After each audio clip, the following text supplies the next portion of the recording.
বাবা আসসালামু আলাইকুম। আমি এখানে বড় পীর মহদ্দিনের খাদিম হিসেবে দেশ স্বাধীনের পরে আসি। এখানে চাওয়া আমার কিছু নেই বাবা। এইখানে আমি চিহ্ন দিয়ে রাখছি, এখানে আমি থাকতে চাই সরকারিভাবে। আমার এই চাওয়া, আর কিছু নেই। আল্লাহ যেন তার চাওয়াকে পূরণ করেন। সম্মানিত দর্শক, উনি এখানে প্রায় দেশ স্বাধীনের পরে থেকে উনি এই অঞ্চলের এই স্থানটার এই মাজার শরীফের দেখাশোনা করেন। এখানে হচ্ছেন বড় একজন পীর ছিল, যিনি যার মাজার মূলত বাগদাদ শহরে। তেনার যারা মূল খাদেম ছিল তাদের কবর এখনো এখানে রয়েছে। পাঁচজন খাদেমের কবর এখানে রয়েছে।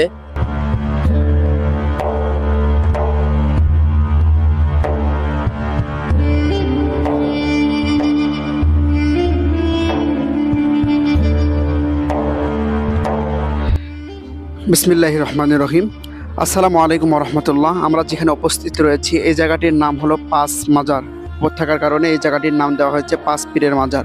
এই জায়গাটি হলো মিঠাপুকুর থানার ৮ নং চ্যাংমারি ইউনিয়নের গেলাঝুকিতে অবস্থিত এই পাঁচ পীরের মাজার।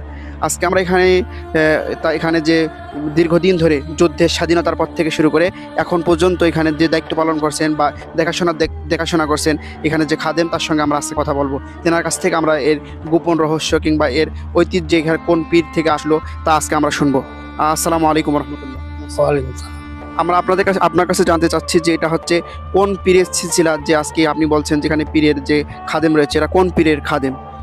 বড় পীর মহিউদ্দিন গাউসে পাক তার খাদেম হিসেবে আমি তার খাদেম হিসেবে, বড় পীর মহিউদ্দিনের খাদেম হিসেবে থাকতে চাই বাবা এখানে। আচ্ছা, আপনি এখানে কতদিন থেকে আছেন? দেশ স্বাধীনের পরে আসি বাবা, দায়িত্বে আছি। টিওনুর বিসি ছিলেন, চৌকিদার, চেয়ারম্যান, এলাকার লোকজন সবাই আমাকে দায়িত্বে রাখছে। 20 জন ওয়ারিসেরা, 62-40 ওয়ারিস আমাকে দায়িত্ব দিয়ে দিছে। দর্শক, আপনারা শুনতে পাইলেন এখানে উনি প্রায় দেশের স্বাধীনতার পর থেকে শুরু করে তখন থেকে এখানে দায়িত্ব পালন করছেন। ইনিও একজন খাদেম হিসেবে দায়িত্ব পালন করছেন। আমরা এখানে যদি লক্ষ্য করে দেখি, আপনারা দেখতে পাচ্ছেন এখানে প্রাচীন একটি গাছ, যেখানে শিকড় আপনারা দেখতে পাচ্ছেন, অনেক শিকড় যেখানে রয়েছে, যার পুরাতন একটা ঐতিহ্য গাছ, যার মূল ছিল এখানে। আপনারা দেখতে পাচ্ছেন এখানে তাদের কবর, যারা এখানে দাওয়াত ইসলাম প্রচারের জন্য আসছিলেন তাদের মাজার এটা। তিনি যে বসেছিলেন যে ঘরটিতে, এখানে বসে মানুষদের মাঝে ইসলাম প্রচার করছিলেন, দাওয়াত দিয়েছিলেন, আমরা তার বসান আসনটা আমরা আজকে আপনাদেরকে দেখাবো।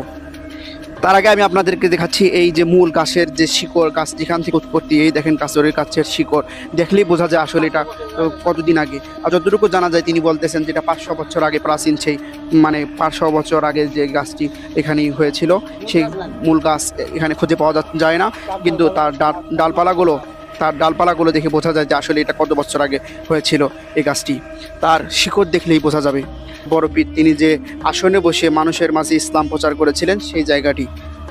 হ্যাঁ, আপনারা দেখতে পাচ্ছেন এইটা হলো সেই ঘর যেখানে বসে বড় পীর তিনি মানুষদের মাঝে ইসলাম প্রচার করেছিলেন। এটা হলো সেই জায়গা, তার আসন। এই যে আপনাদেরকে আমরা বলছি যে গাছের কথা, এই গাছের উৎপত্তি, এই গাছের মূল শিকড় কিন্তু ছিল এই যে আপনারা দেখতে পাচ্ছেন যেখানে যে লাল কাপড় দিয়ে যে আবদ্ধ করে রাখা, এটাই হলো গাছের মূল স্থান। এখন আমরা এখানে যে মূল বিষয়টা আসলেই তুলে ধরতে পারলাম, তিনি এখানেই বসেছিলেন। তিনি তো এখানেই ছিলেন, তাই না? এখানে বসি ইসলাম ধর্ম প্রচার করতে 5 জন এখানে বসছিল। বড় পীর মহিউদ্দিন গাউসে পাক, খাজা মঈনুদ্দিন, কুতুবউদ্দিন, গোয়ালনন্দুর, শেখ ফরিদ এইখানে বসে ইসলাম ধর্ম প্রচার করছে। তার খাদেমের ঘরে মাজার এখানে, আমিও এখানে থাকতে চাই বাবা।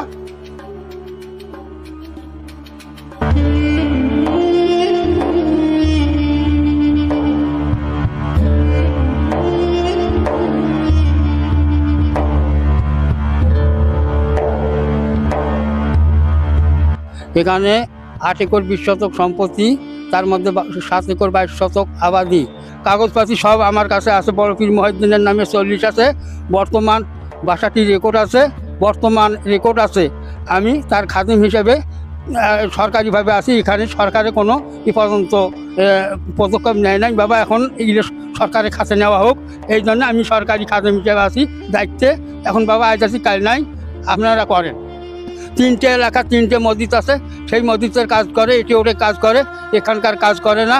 এখন আমি কোশ্চেন যে 3টে মসজিদেরও কাজ করো, এখানকারও কাজ করো, এরা কাজ করে না বাবা। এখন আমি সরকারের কাছে নেওয়ার জন্য চেষ্টা করছি। এখন বড় পীর মহিউদ্দিন বড় একটা মসজিদ হোক, ইতিমখানা হোক, গোসলখানা হোক, বাথরুম হোক, মাদ্রাসা হোক, এই আস্থা থেকে মাঝিয়া পর্যন্ত পাকা হোক, চৌরুপাকে একতাল পাঁচি ভাসুক, এই আসনের ঘর বাবা যেটা বস্তির ইসলাম ধর্ম প্রচার করে সে জায়গা বড় ঘর হোক।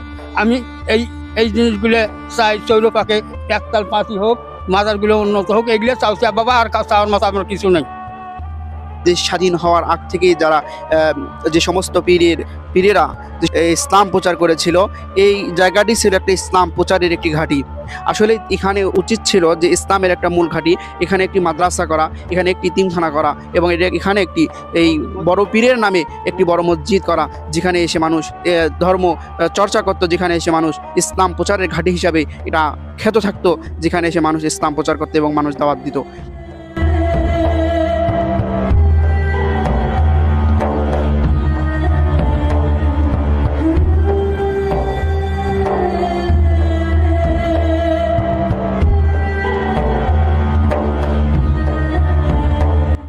এখানকার যে খাদেম, যিনি প্রায় স্বাধীনতার পর থেকে শুরু করে আজ পর্যন্ত যিনি এখানে শ্রম দিচ্ছেন, এখানে তিনি দাওয়াত দিচ্ছেন, এখানে তিনি আসেন, এখানে সংরক্ষণের দায়িত্ব পালন করছেন, তেনার দাবি হলো, তেনার চাওয়া হলো এখানে একটি মাদ্রাসা হোক, এখানে একটি মসজিদ হোক, এখানে উজুখানা হোক, এখানে ধর্মচর্চার জন্য একটি ইসলামিক ধর্মচর্চার জন্য একটি জায়গা হোক, এবং তিনি চাচ্ছেন এখানে যে জায়গাটা সংরক্ষণ করার জন্য চতুর্পাশে একটা বাউন্ডারি হোক, এবং যে পীরের যতগুলো সম্পদ সেগুলো রক্ষণাবেক্ষণের জন্য এগুলোর দায়িত্ব সরকার নিক।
সম্মানিত দর্শক, তিনি এখান থেকে প্রায় স্বাধীনতার পর থেকে তিনি এখানে খাদেম হিসাবে আসেন। তেনারও একটা চাওয়া যে এখানে যেহেতু বড় পীরের খাদেমেরা এখানে শুয়ে আছেন, তিনি তার থাকার জন্য সুন্দর একটি জায়গা তিনি চিহ্ন করে রেখেছেন, যেখানেই তিনি থাকবেন।